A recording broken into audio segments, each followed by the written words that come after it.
mengetahui apa itu pluralitas. Dan yang kedua, gambar yang kedua ini persatuan dan kesatuan di tengah perbedaan.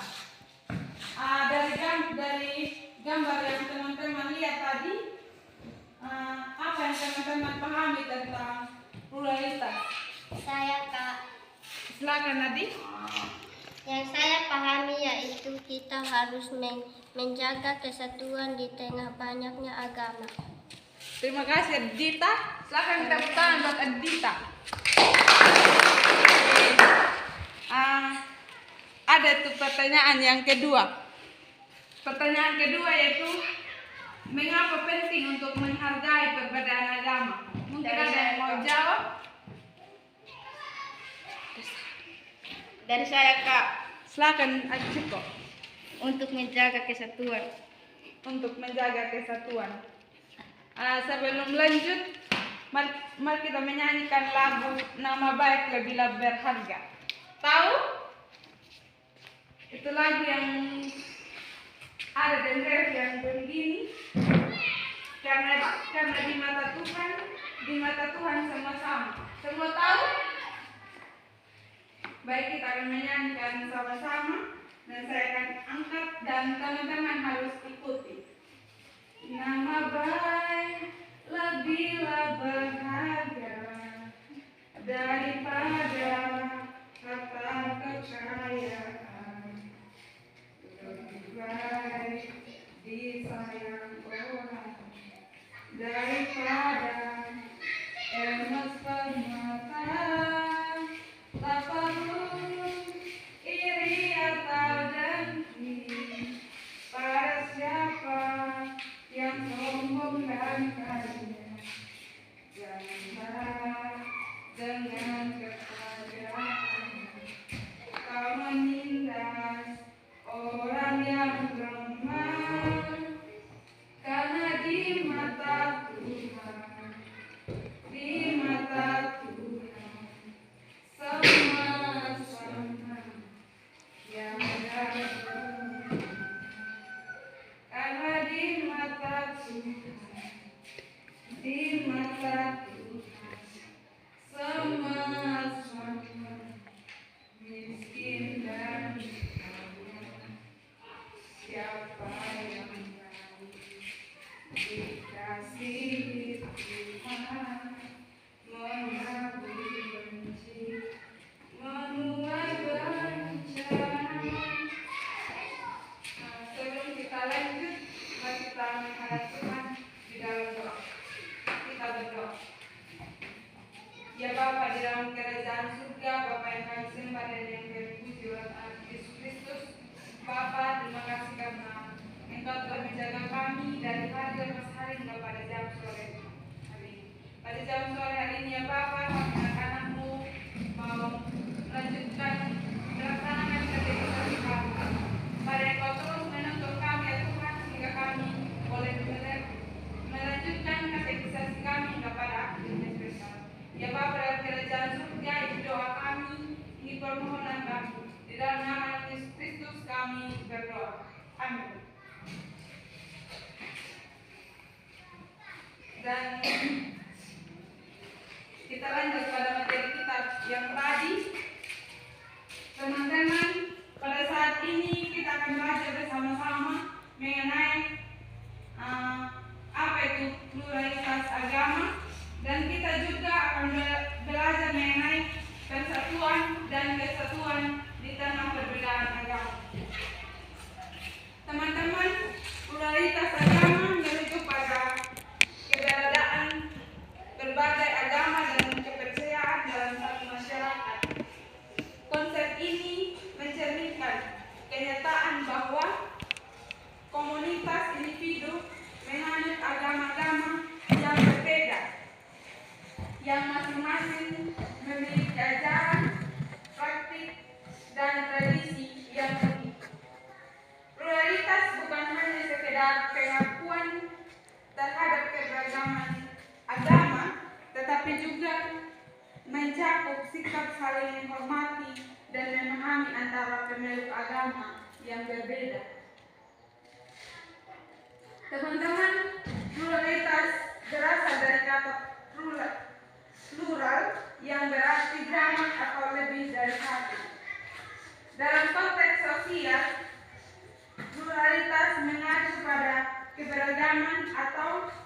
kemajemukan dalam suatu kelompok atau masyarakat, mencakup perbedaan dalam agama, budaya, etnis, dan pandangan politik.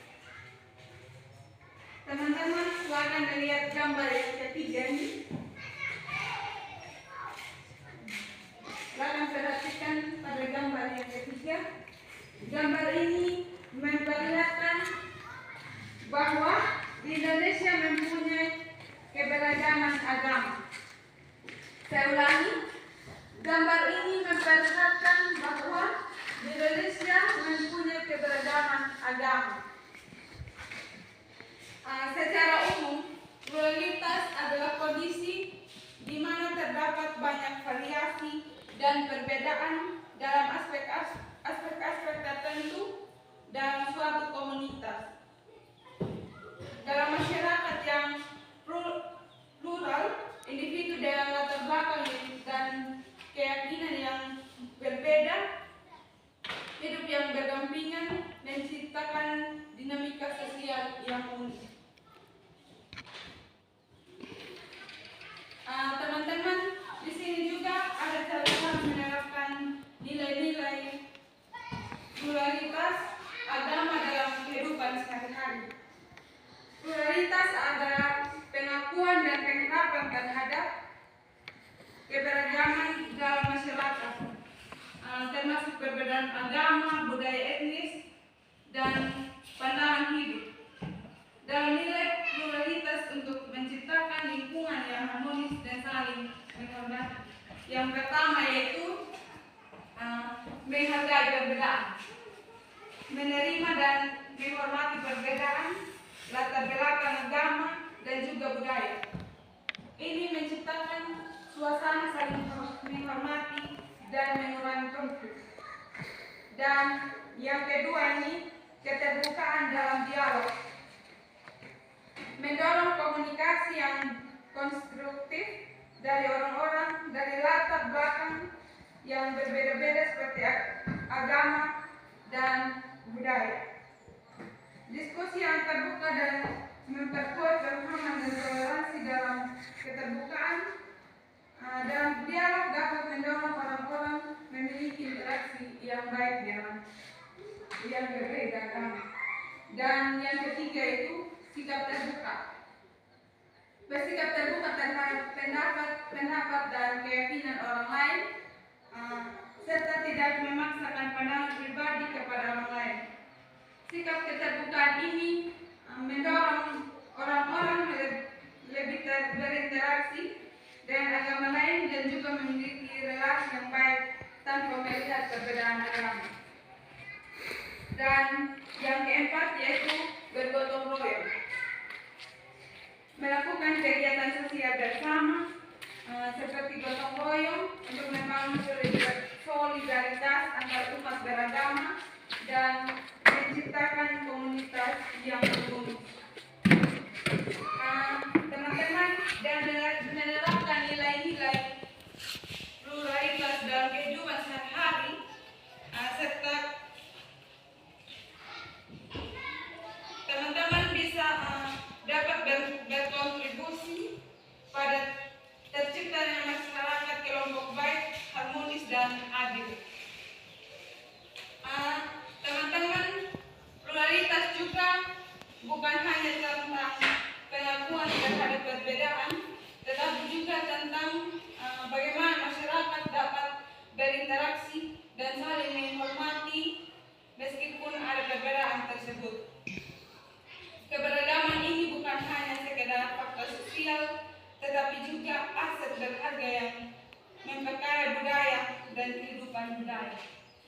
Sebelum lanjut materi, masih ada lagu satu ini, yaitu Kita Kini Satu di Dalam Tuhan. Ada teman-teman yang tahu lagu?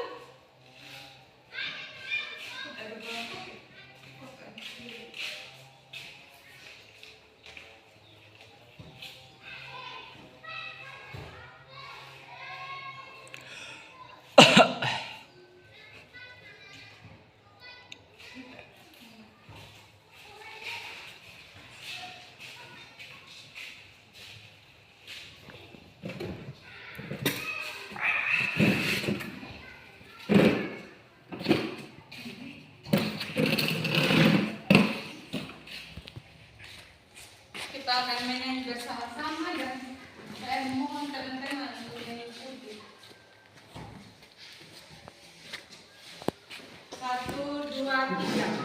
Kita kini satu di dalam Kristus dan telah dijadikannya kudus.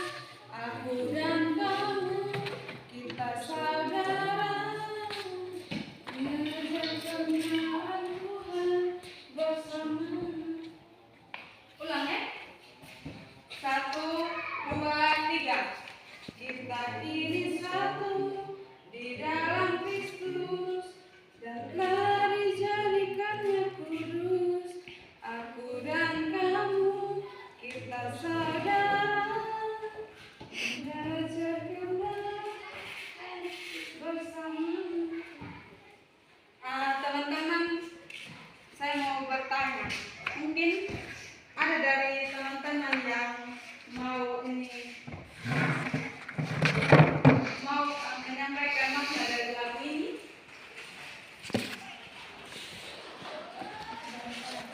Silakan dari Ano.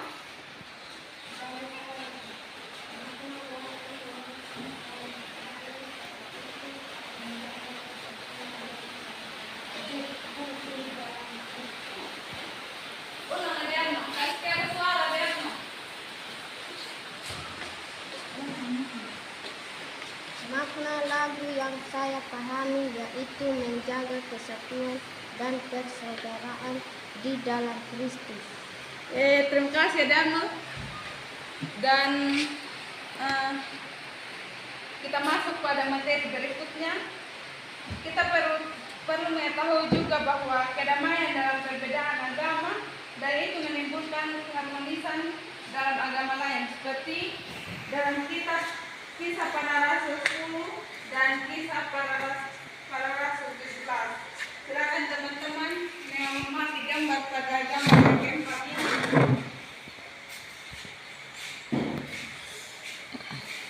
Gambar ini yang keempat ini Kisah Para Rasul 10 ayat 1 hingga ayatnya yang ke-48. Teman-teman bisa membuka di dalam Alkitab. Kisah Para Rasul 10 ayat 1 hingga ayatnya yang ke-48. Yaitu kisah Petrus, seorang Yahudi, diutus untuk mengunjungi Kornelius, seorang perwira Roma yang bukan Yahudi. Kisah Kornelius dalam Kisah Para Rasul 10, Petrus, seorang Yahudi, diutus untuk mengunjungi Kornelius, seorang perwira Roma yang bukan Yahudi. Meskipun ada batasan budaya dan agama, Petrus menerima undangan Kornelius dan menyadari bahwa Allah tidak membedakan orang berdasarkan suku dan ras.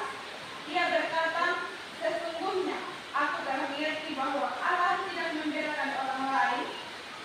Ini menunjukkan sikap terbuka Petrus terhadap orang non-Yahudi. Saat Petrus memberitakan Injil kepada Kornelius dan keluarganya, Roh Kudus turun atas mereka, menandakan bahwa keselamatan juga untuk non-Yahudi. Ini mengubah pandangan banyak orang Yahudi tentang inklusivitas dalam iman Kristen. Teman-teman, dari kisah di atas antara Petrus dan Kornelius, apa yang teman-teman pahami?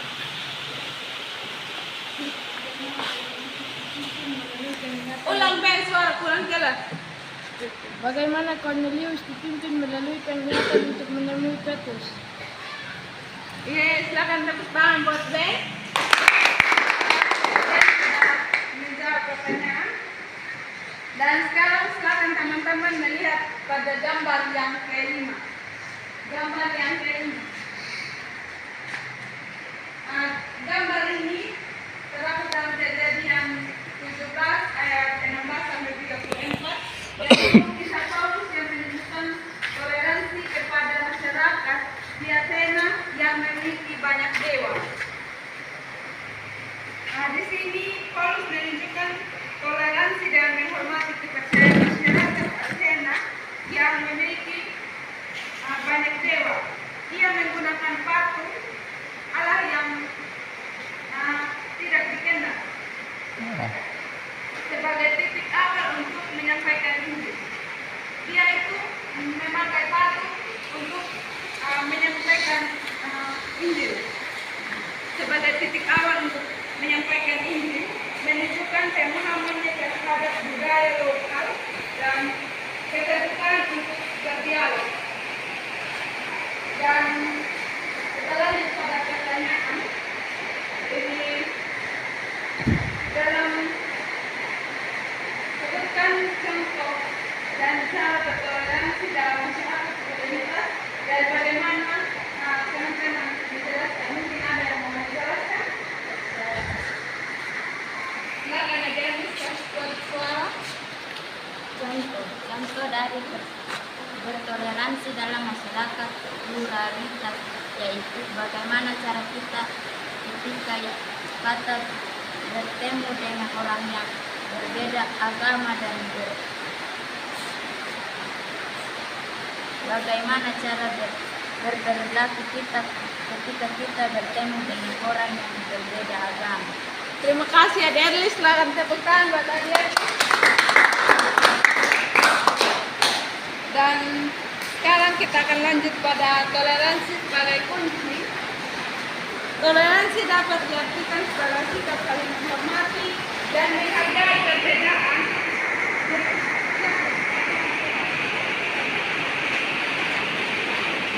Kita lanjut pada toleransi sebagai kunci. Toleransi dapat diartikan sebagai sikap saling menghormati dan menghargai perbedaan yang ada antar sesama. Menurut ada itu para ahli, yaitu Tiara Angelical di Dayanara, sikap toleransi sangat penting untuk menjaga persatuan dan kesatuan bangsa Indonesia. Tanpa toleransi, perbedaan bisa menjadi konflik yang merusak keharmonisan antara sesama. Toleransi dalam konteks agama berarti menghormati keyakinan orang lain tanpa memaksakan pandangan kita sendiri. Dan yang kedua yaitu persatuan dan kesatuan. Saya ulangi, yang kedua itu persatuan dan kesatuan. Persatuan dan kesatuan adalah konsep yang mencerminkan ikatan batin antara individu atau kelompok dalam satu masyarakat.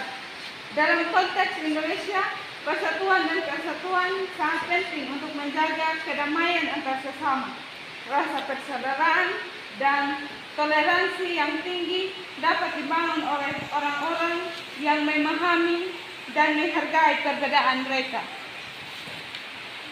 Dan sebelum kita masuk dalam kesimpulan, saya akan bertanya kepada teman-teman, menurut teman-teman apa itu pluralitas?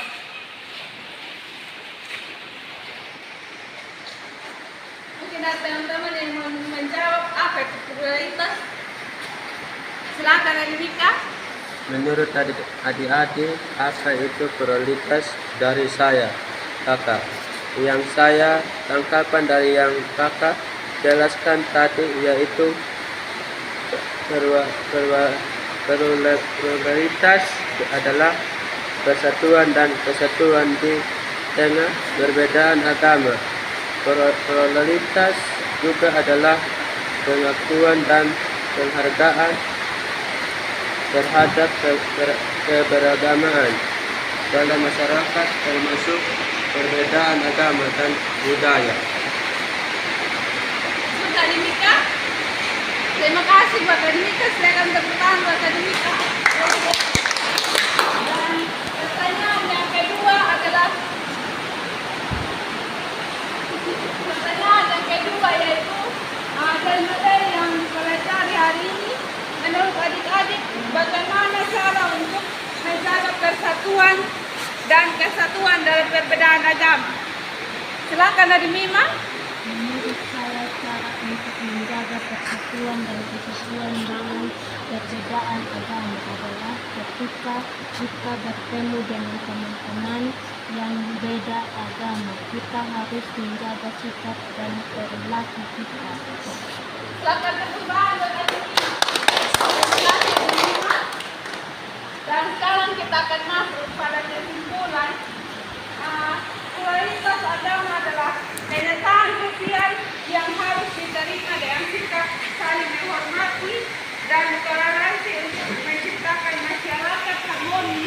dan damai, terutama di Indonesia yang kaya akan keberagaman agama dan budaya.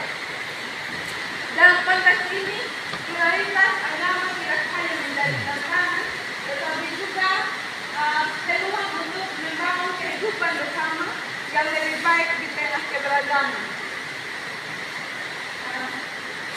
Mungkin hanya itu yang dapat saya sampaikan dari kita untuk menutupi keputusan kita hari ini sebelum kita masuk dalam doa. Kita menyanyikan lagu hari ini hari yang telah dijadikan Tuhan.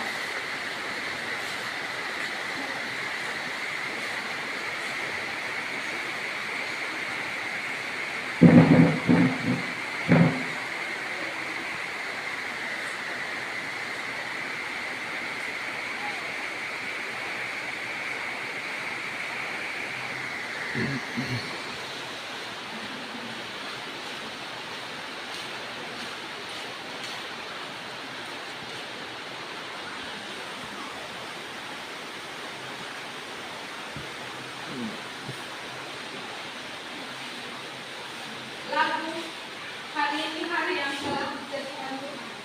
1, 2, 3. Hari ini hari yang telah dijadikan Tuhan.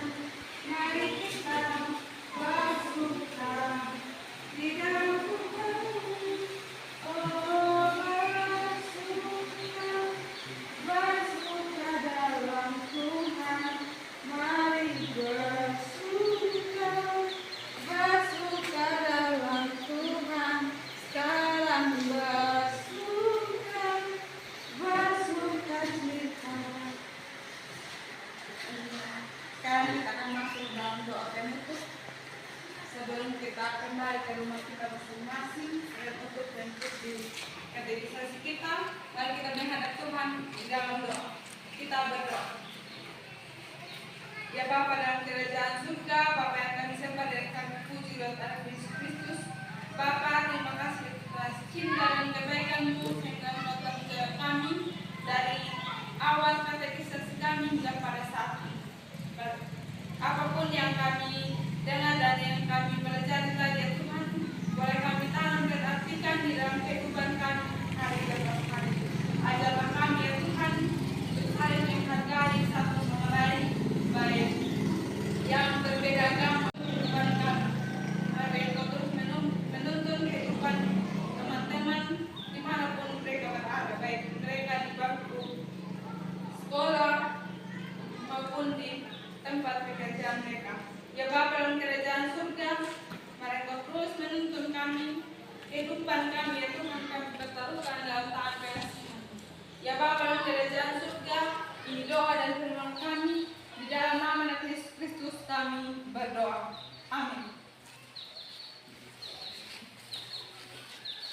Untuk menutupi kegiatan kita, sekali lagi kita menyanyikan lagu Hari Ini Kurasa Bahagia. Dan saya undang teman-teman semua untuk bangkit berdiri.